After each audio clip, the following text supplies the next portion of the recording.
And this is Leo Kane. No. Bringing in... This is Katrina and the Waves. That's Katrina and the Waves, but this is Leo Kane bringing in the rainy season with Walking on Sunshine. With Katrina and the Waves. And this is Katrina Madewell, your host. Welcome. Thank you, Mark. That was a sweet little addition to the show this morning. I appreciate you. But it does officially bring in the rainy season. Well, you know, our guest today, she's actually no stranger to Tampa Home Talk, but it's probably been at least 8 years before we've had you in studio with us. I want to welcome Miss Sherry Jacobs. Thank you. With TECO Energy. Welcome back to Tampa Home Talk. As a matter of fact, the last time we had you on the air, you had to remind me we were at the station in St. Pete. Yes, you were. It's been a long time. Yes. Leo, I know you're going to be so excited to talk about today's subject of the show, and we're going to talk about that right after we go over the numbers for the market. But TECO is doing this. It's SPP, but that stands for Storm Protection Plan. Okay, I just wanted to make sure I didn't mess that up. I love storm protection plans. So we're going to talk about that and what this means to you. And if you're new to Florida, don't tune away from this show because you're going to want to listen. It will impact you if we have a storm here. And that's a big question we get from a lot of our clients that moved here. And that's right, Leo. Today is May 26th. Yes, May 26, 2023, which is also commonly referred to as... World Redhead Day. Which is a shrinking holiday every year. Well, it's World Redhead Day, and it's a day where they celebrate natural gingers like me because less than 2% of us in the world have red hair. Yeah, in order to maintain a pure bloodline, though, you have to actually find someone else that also has red hair because it's a recessive gene. Nope, I have never met anybody with red hair that actually wants to date another redhead. That's just too weird. So you are dating your brother. Diminishing the pool of redheads. I'm sorry, I'm not doing it. No, no. If you pay attention, look at it, it skips generations. Probably if two redheaded kids have kids, you might have redheaded kids. But my great-grandfather had red hair. I view this in a different way. I read studies that by 2050 there won't be any redheads left. I think there will be. I don't know. It's a diminishing... Well, I won't be alive in 2050, but I'll have my ancestors and your ancestors. Really? You don't think you'll be alive in 27 years? I don't know. Maybe. It's pretty dismal. What are you... I might not be alive next week. You don't know what tomorrow brings. I got nothing on that. I have to thank for today. I'm very thankful for today. Hopefully I'm alive in 27 years, but...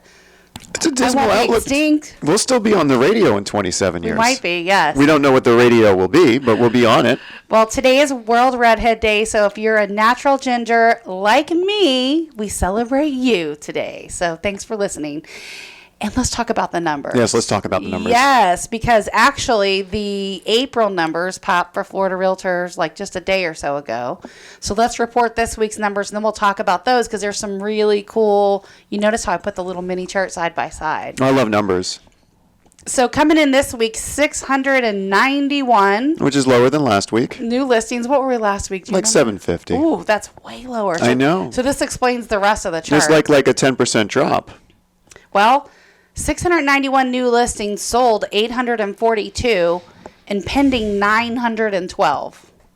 Yeah, so everything's down a little bit from last week. It's down. And would we expect to see it down next week with Memorial Day? We'll see that weird little dip in the numbers. We always do. Yeah. We always do. Mm-hmm. But there's a lot of things, I think, trying to cram in there. So we could see a spike. It's really hard to tell. What are we trying to cram in? There's a lot of people trying to cram in to close this month that are closing Tuesday. We personally have a lot of closings Tuesday. A lot? Tuesday? Several. So we'll see a spike. Several. So the absorption rate, which we talk about, is the number of homes in the market compared to the number of buyers in the market. Keep shrinking. If all those homes sold, how long would it take to sell all the inventory on the shelf? About 1.5 months. We're almost there. So we look at this, and it's tightening up every single month. When Florida Realtors reports this, when we look at the weekly numbers, we see it. But when the official numbers come out from Florida Realtors, we see this every single month because last month the month before 1.8, and now the April's come out, it's coming in at 1.7 month supply of homes. So it's shrinking at a tenth it's a gradual amount, but it still tells you Florida's on fire. Well, we're still looking at Tampa being one of the 10 best real estate markets in the nation. That hasn't changed. In other areas, their real estate markets are shrinking, they're collapsing, they're bubbling and bursting. Florida's just going strong. Because they're coming here. Everyone wants to come here. Our economy is doing great. rainy season is going to allow your plants. Now is the time. Now is the time to plant plants in your yard. It's not in the. It's not in the spring. It's right now, the start of the rainy season. Well, we're going to talk about the rainy season. And did you see DeSantis is running for president? It's official. Is that the rainy season? No, he's not. But Yeah, is Elon Musk like his vice president candidate? Is that what I read? I don't know. They've got some. I connection. am your source of fake news. No. He changed the thing to where he can hold his office and still run. He actually changed it so he can hold his office as governor. Read it.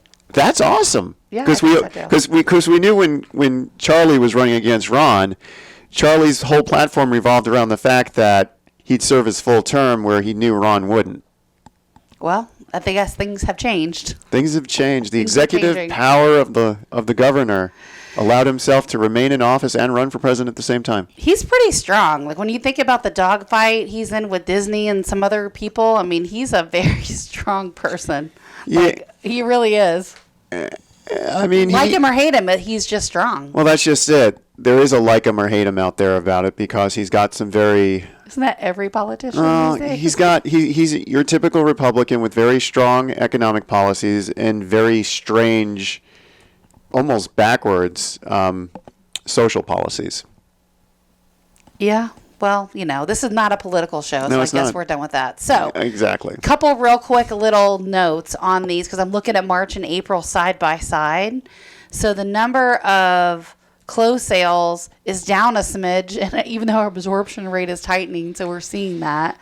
So 3550 came in for the month of April, and March had almost 4,000. 39.96. Yeah, we'll get a little spike in May, and then we're gonna. What happens during the summer? I know we pick up as a home inspection firm, Barrel Project Engineering, for the summer for home inspections. But generally, the real estate market starts to cool a little bit, though. I don't know about that. Summer, it depends on where you're at. We're in Tampa. No. Seasonality for the area, right? So, like, typically closer to the beaches, that's always like, and this has changed, right, with recent years and times, but historically speaking, the snowbirds, right? Panillas would really pick up around those winter months. And then summer, like if you're in suburbia, that's when all the kids in school move, like just generically speaking.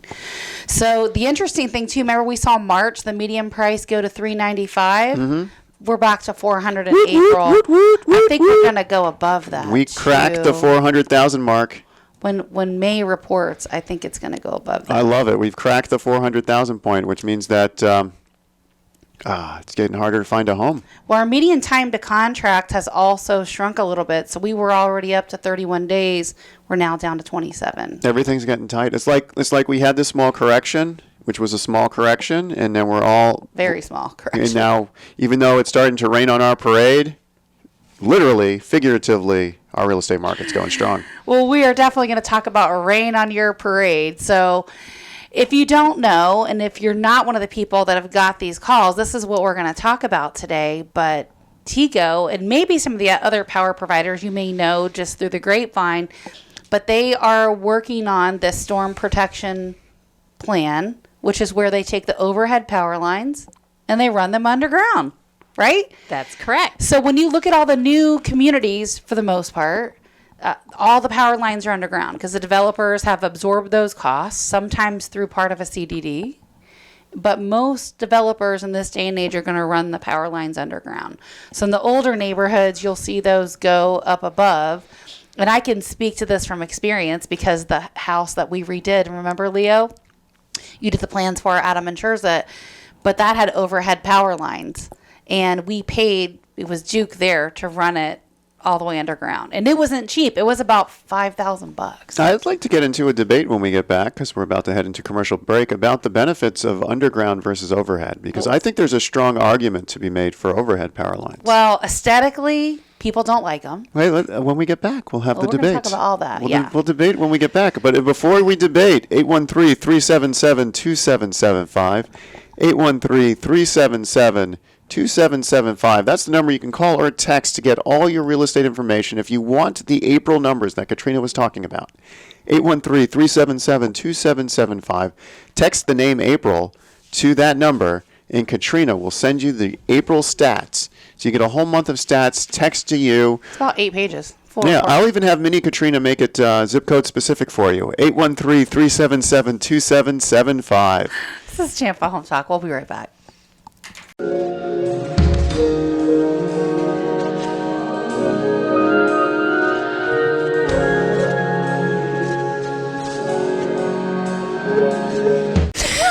Welcome home. This is Leo Kane with Barrel Engineering and Inspection. We are live right now as we're talking with Tampa Energy? Tampa Electric. Tampa Electric, who recently, I heard TECO recently got bought.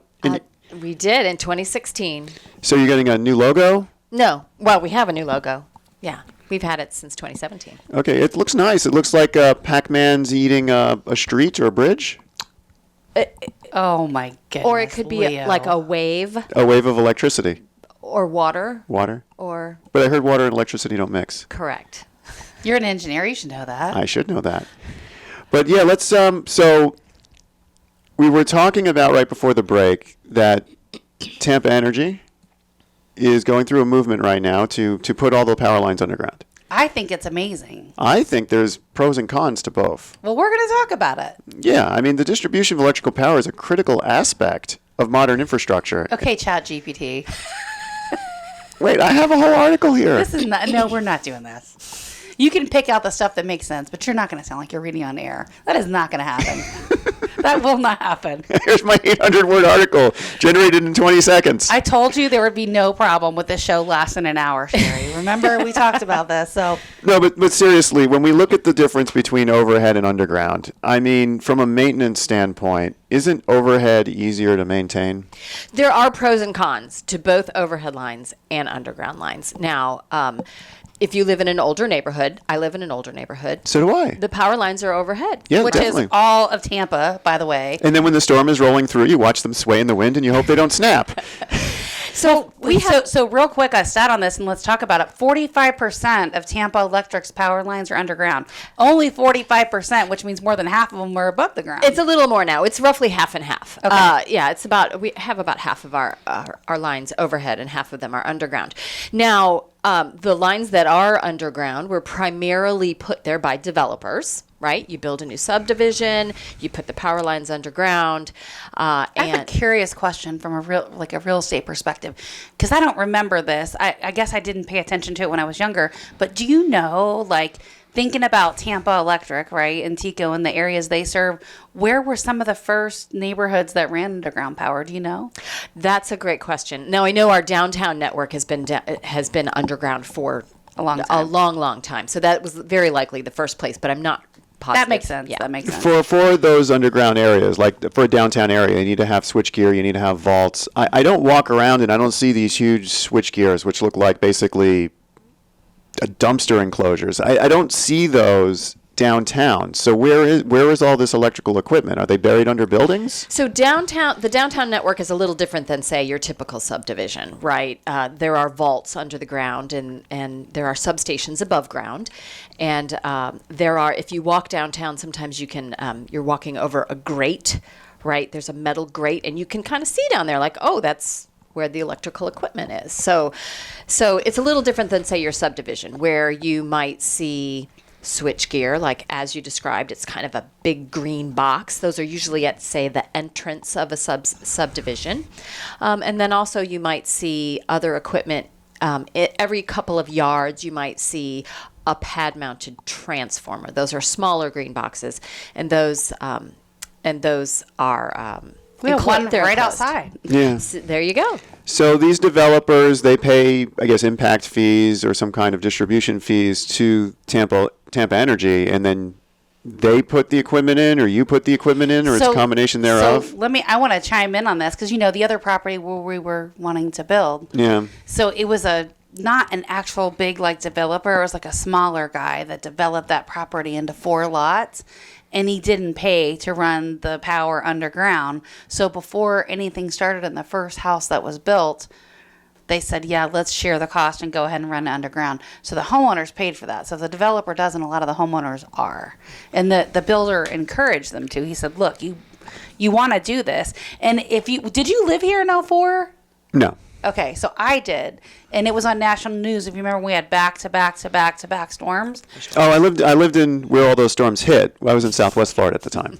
Well, we lost power for a week. At one point, I think it was Charlie that we lost power for a week. I was 20 miles from where Charlie hit. So did you lose power for a week? I lost power for 6 hours because at the time I was working for Florida Power and Light. So when I chose time of where to live, I lived directly next to and slightly up grid from a hospital. Got it. So you had power right Nice away. work. Yeah. Only an engineer would think about where to buy based on that. I'm just Well, I mean, here's a life hack from Leo Kane with Barrel Engineering. So the way that when a storm hits, the way they turn power back on is they start with critical infrastructure first. So if you are directly attached to critical infrastructure, your emergency operations centers, your hospitals, schools, shelters, those places get checked out and turned on first. city buildings, all that sort of stuff. Yeah. Same. Well, anyway, I think this is good because if you've ever lived in a neighborhood that had overhead power lines and it snaps or it breaks, like in our case, a tree fell on it, it was blocking the road and it was down. Everybody on that whole street had no power for a week. So like I was saying, pros and cons to both types of power lines. Now, underground lines are slightly more reliable than overhead lines. However, when there's a problem on underground lines, harder to find the problem, longer to fix the problem. So it's 6 in one, half dozen in the other for a lot of folks. And like you mentioned, some people choose to put their power lines underground just for their own single house. Right? I would. Like if it was I did. You're right. But if it was up to me, I definitely would run those underground. I would like to because, but the thing that's against me is the power line is across the street. So even if I wanted to run down the conduit, now I've got to pay to directional drill underneath the street. Yeah, they bore under There's the a street. water line there. Oof. I know you guys aren't going to want to do that near a water line. So, I mean, I don't have the choice. So this program, the Storm Protection Program, has a great goal of reducing outages and speeding restoration after severe weather. So it involves 3 things. It involves trimming trees, certain trees more frequently. Definitely. It involves strengthening some equipment. For example, a substation that might be in a low-lying area, we might put a flood wall in that substation. We might replace a wooden transmission pole with a concrete one, those types of things. But the portion of the program that most people are excited about is moving key power lines underground. And we started this in 2020. What else happened in 2020? Nothing. Pandemic. We got kind of a slow start because of the pandemic. Yeah, I right? bet. We also had a tropical storm hit Tampa in 2020. Yeah, we did. Was that Irma that I think year? that was Ida. I don't remember that. It's song. either Ida or Ida. Okay, depending on how you pronounce it. Tomato, tomato. No, one's IDA, one's ETA. Oh, got it. Okay. 2 completely different storms. Etta. Ida. Wouldn't Ida be like EATA? You want to ask ChatGPT how to pronounce it? I do not. So this whole topic came about because I had, the 2 duplexes for sale in South Tampa, and they're sold finally. Both of them, the last one sold Wednesday. And someone from your organization had called and said, hey, we're running the power lines underground. We're not going to charge the homeowner, blah, blah, blah, blah, blah. Great. This is an awesome program. And when it comes to a neighborhood, that's exactly what happens. We use a third-party engineering firm to help us determine which are the lines that would be the most effective to move underground. And we come to the neighborhood, we talk to the homeowners, we let them know, hey, we're looking at this for your neighborhood. We might knock on your door and say, we need to put a transformer right here. And but it allows the whole neighborhood to be underground. How's the feedback on that? Like when you go knock on, if someone knocked on my door and said, hey, I'm from Tampa Electric, I don't know if I would be a little bit guarded. I think a lot of people would be. Well, so that's a great question because there are so many folks out there that you need to be careful of. And Right. our contractor partners on this project have TECO logos. They have TECO documents. We will have contacted you before someone's knocked on your door. You'll have gotten something in the mail. a postcard or perhaps an email that letting you know this project was under consideration for your neighborhood. So then when we come to you and say we'll be in your neighborhood and here's the design of the equipment, right? We need to put power lines under your ground in your yard. We need to put a transformer in your yard, and that won't be for everyone along the path. And it's an opportunity for you to basically agree to the program. So if the average transformer is going to feed 8 homes, like your average 25, 35 kV transformer is going to serve 8 homes, you need to basically find a home within a block of 8 homes that is actually going to agree to this and grant an easement to Tampa Energy then. That's right. We look for easements from folks to put these transformers in their yard. And they're green boxes, and we do have guidelines for landscaping nearby. And I mean, if you're looking, for example, in a different, like a neighborhood that's been developed by a developer where it's pre-platted, I mean, they're already there and there's already an easement in the front. Yeah, but we're talking about conversion now. Right. I understand. So 813-377-2775. That's 813-377-2775. If you're interested in having your overhead electrical buried underground, Doesn't work like that. We're going to talk about that when we come back. text the word bury to 813-377-2775. It doesn't work like that. Text the word bury to 813-377-2775. We're going to talk about that when we come back. Stick around.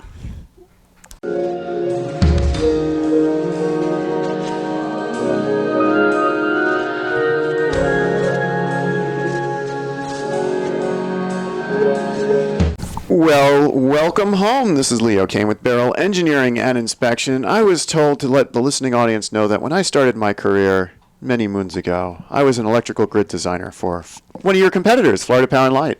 Is it actually a competitor? Not really. Not really. I was like, they just service it or they don't. Yeah, actually, I was around in the electric industry back when the state of Florida almost turned electrical into what they did with cable, where there was going to be a basically competitive market between electrical companies on which home would get serviced by what. So one home could literally be serviced by Tampa Electric. The home next to it could be Duke, and 2 down the door would have been Florida Power and Light. How does that even make sense? The same way it does with cable. There's a shared distribution line, and the costs of that shared distribution line are shared, and then the individual power running to your house would be by the individual companies. I'm thankful it got shut down, because then instead of one transformer for every 8 homes, you'd end up with basically every home having its own transformer, because as you switched back and forth, just imagine instead of when you switch from Spectrum to Comcast, when they take the little box out and put a new little box in your living room, the power company would take this huge green box and put it in front of you. Yes. I'm glad it got shut down, but it was scary back then, because we didn't know if they were going to go distribution model like that in the height of competition, and it just didn't make any sense. So we're not going to have time to cover all of this, but on TECO's website, there is a whole bunch of information, like with frequently asked questions. Some of those we're going to ask because they're really good, but on there is some information with regards to the 8 stages of underground power lines, and it kind of walks through how they do this and what their plan is. And it was on the break, so I guess we'll talk about this really quick because we didn't talk about it on air. But I was asking, like, how many homes, how far, how many you do in a year. Mm-hmm. So last year we put about 50 miles of overhead power lines under the ground, and so far this year we've done almost 20, in the 17 range. You guys are a little behind schedule. Chop. Well, we're hoping to get another 60 this year. So, and then going forward, Harrison, though, how many lines of overhead miles do we have?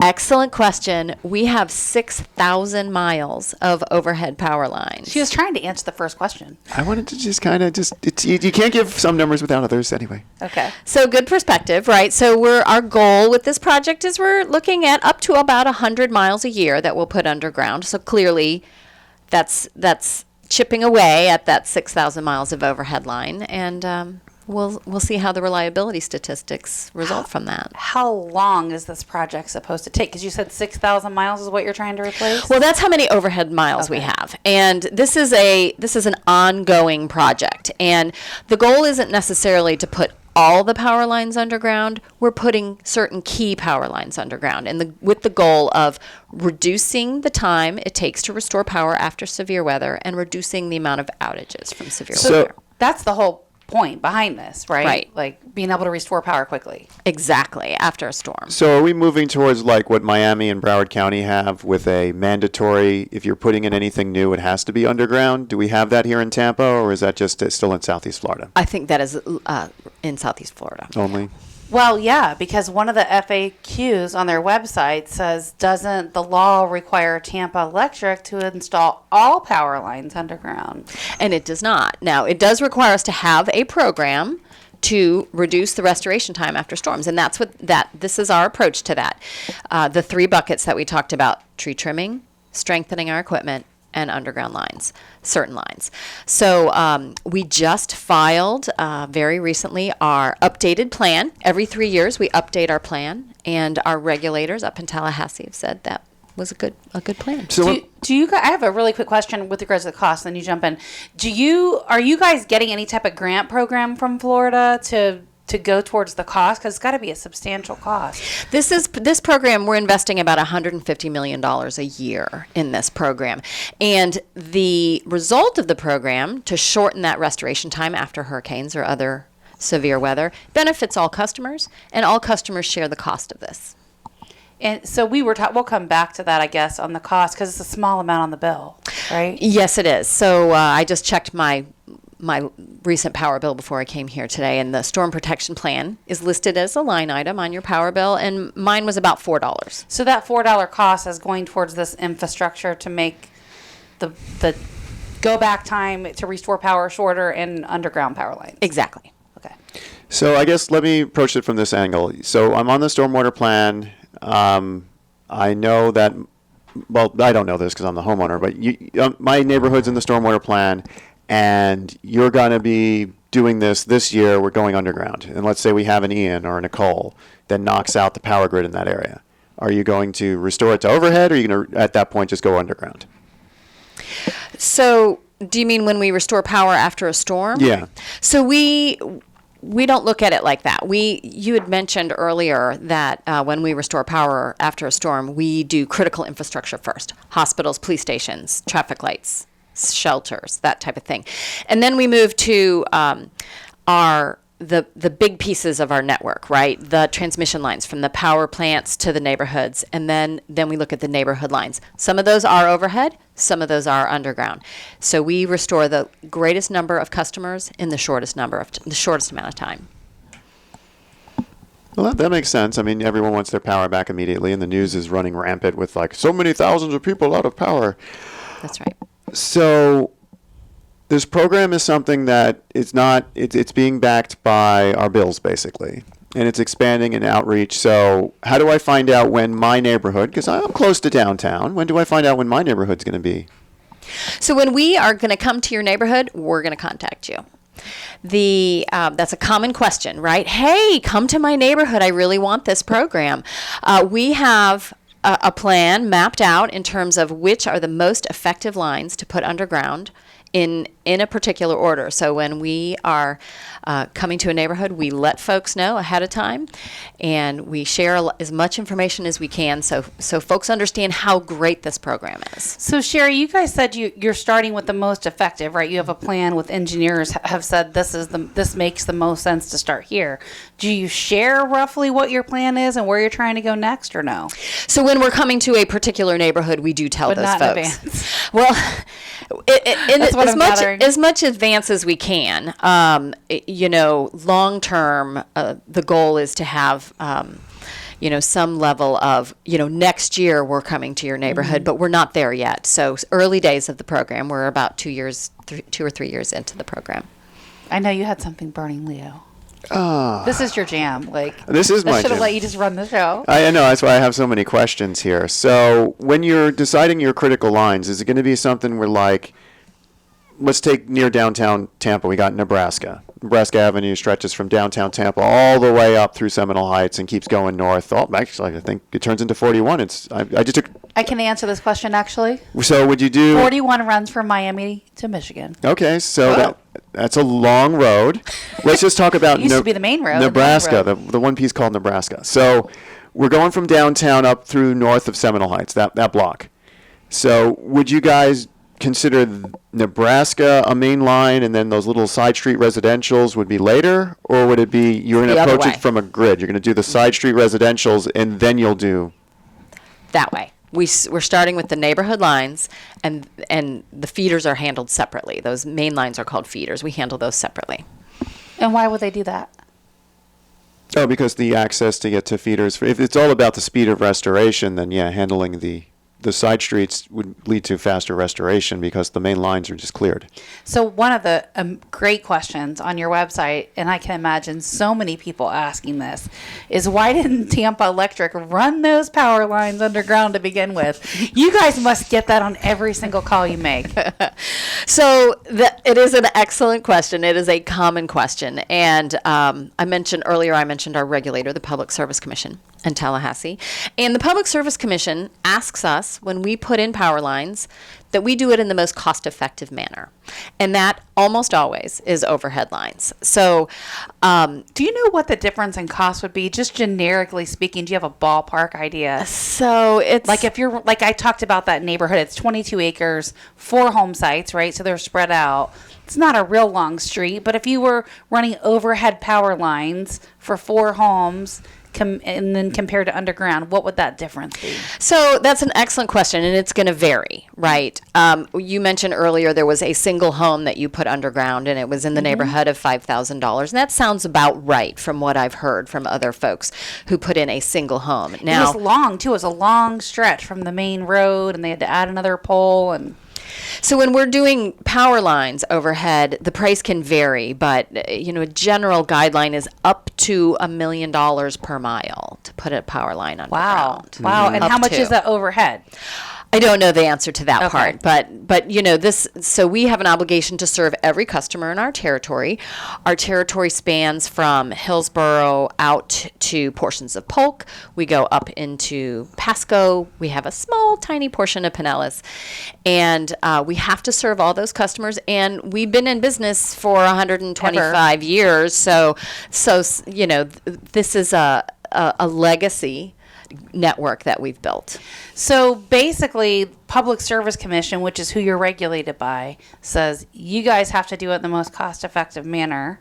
So, and then does the homeowner or the developer at that time get to make the decision if they want to spend more and run it underground? Absolutely. So if a developer's coming in and putting in a subdivision, they have that opportunity to say, I want these lines underground, which is how, over time, about half of our power lines have been installed underground.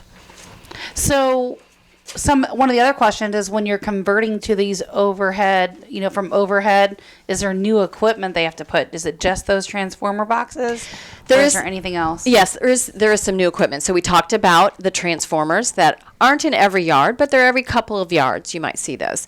But also the power line is coming to your house. Instead of coming from overhead, it is now coming from underground. So it has to get into your meter box in a different way.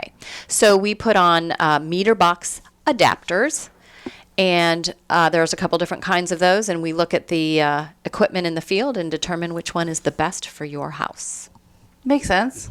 I know you got more. No, I mean, I'm a big favor. I've always been in favor of running the electrical underground. I know I joke about it. I mean, like, what do you do in an area like South Tampa where it's prone to flooding? When you flood in an underground electrical system, it takes a lot longer sometimes to restore it. Correct. But overall, what's going to knock out your overhead power lines more than anything else is going to be trees.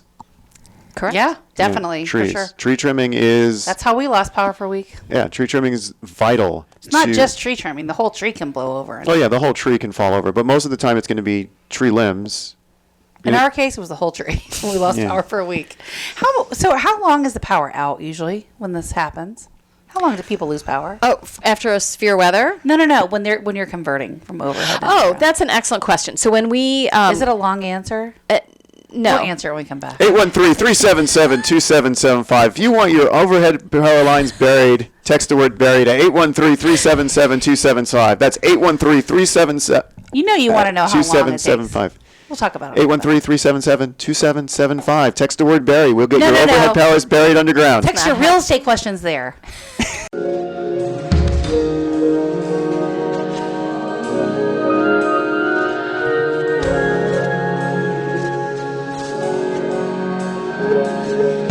Welcome home. This is Leo Kane with Barrel Engineering and Inspection, and I've got breaking news. You do? I do. Breaking news. We have an open house coming. So I'm going to announce the Barrel Engineering and Inspection Breaking news. open house of the weekend. That's a nice house, actually. It is a very nice house. We are at 3212 Gina Court in Holiday, Florida. Gated community. Built in 2017, this 4-bedroom, 3.5-bathroom house comes with its own private pool. It's a 2-story home with an updated kitchen, new floors, formal dining room, eat-in kitchen, pond water view as well. So it's got No neighbors behind. no neighbors behind because you've got a pond with a water view right past your pool. Is this like an infinity pool that kind of leads into the lake? Nope, just a regular basic pool, but it's screened. But if you want to see how this pool interacts with the lake, the best way to find out is come to this open house from 11 to 2 tomorrow. You won't see me, you won't see Katrina, but you'll see her talented staff from the Keller Williams team.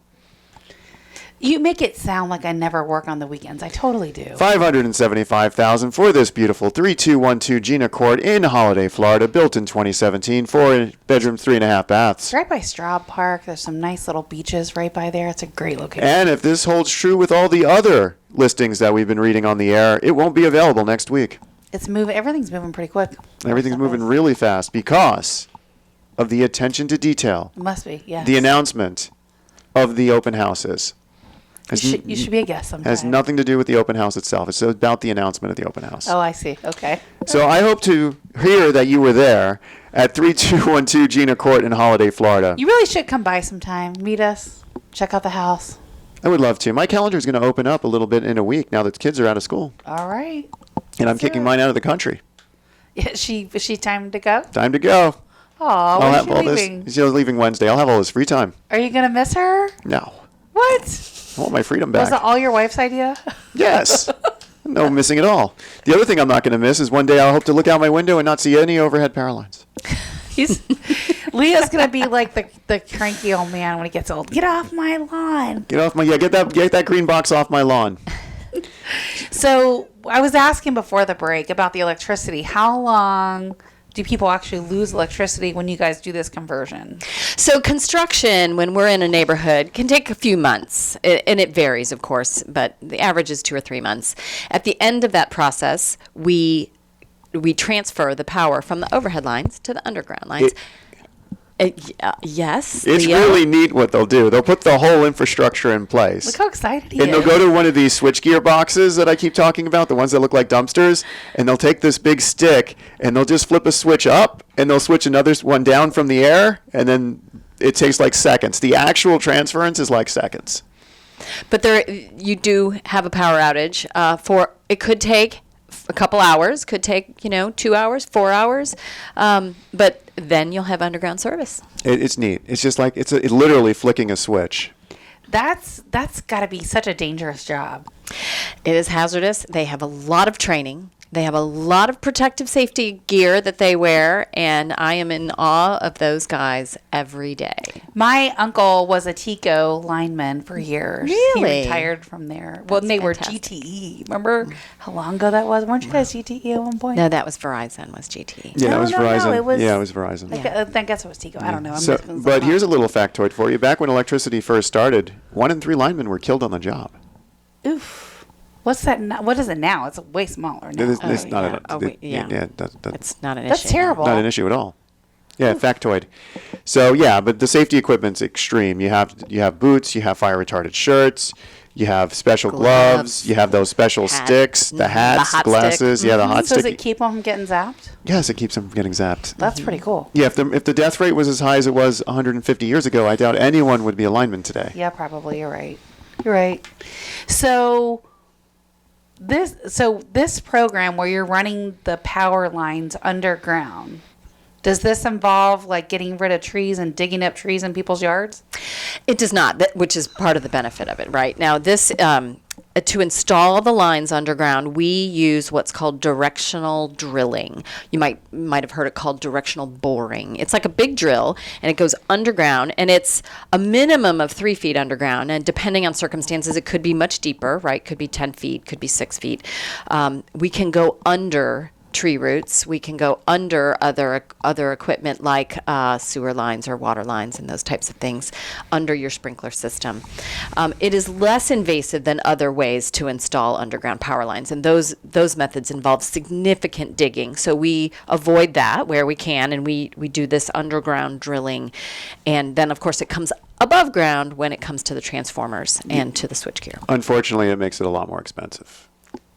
And so if we were able to just have them do the above ground stuff, it would be a lot faster and it would be a lot cheaper, but the directional drilling is very non-invasive. So do they remove the big poles after they install it underground? Do these go away?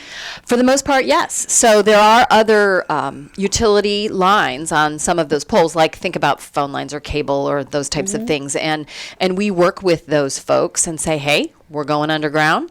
If you can get off the pole, we'll Come move your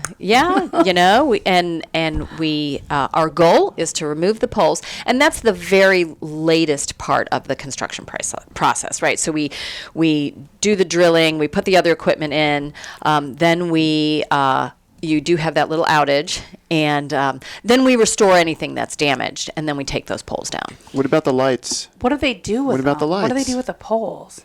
The We have so many questions. The lights. What about the lights? You mean the street lights? Yes. Yes, we do the street lights too. When you take the pole, where's the light going? Well, In the sky. It hangs from satellite. street lights do remain above ground to be useful.